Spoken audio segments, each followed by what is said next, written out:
I don't have money. The most common sales objection.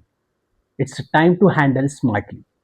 Client म्हणतो budget नाही, but actually तो problem नाहीच आहे. Real problem is something else. Most sales people घाबरतात जेव्हा client म्हणतो I don't have money. But बऱ्याच वेळा हा फायनल ऑब्जेक्शन नसतोच. हा फक्त सरफेस लेवल रिझन असतं. आणि इथे एक गोल्डन रूल येतो.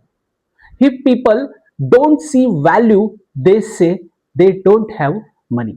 सो तुमचं काम प्रेशर टाकणं नाहीये, तुमचं काम आहे व्हॅल्यू क्रिस्टल क्लिअर करणं.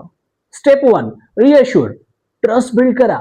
Sir madam, I completely understand and honestly many of my clients fell the same initially.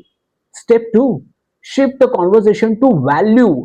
But once त्यांनी व्हॅल्यू प्रॉपरली पाहिली ना, की त्यांनाही समजता एक्सपेन्सेस नाही, इन्व्हेस्टमेंट आहे.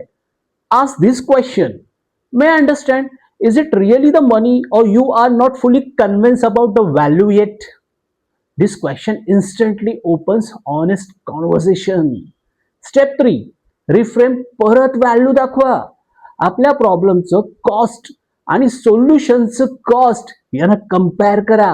Tail them right now the real cost is, तुम्ही ही समस्या महिन्यांपासून कॅरी करताय आणि त्यामुळे ऍक्च्युअली तुम्हाला जास्त लॉस होतोय. Step 4, offer a soft landing. If budget is genuinely tight, offer flexible options like EMI, split payments, fast delivery, starter plan. Your job is not to force, your job is to help. Remember, when people trust your value, money stop being the obstacle. जर तुम्हाला अजून असे objections कसे handle करायचे समजून घ्यायचं असेल तर नक्कीच आम्हाला फॉलो करा. क्लायंट म्हणतात आय डोंट हॅव मनी, 90% वेळा प्रॉब्लेम मनी हा नसतो तर व्हॅल्यू असतो. Learn the art of value based selling. Follow for daily rise in sales. Day by day, skill by skill.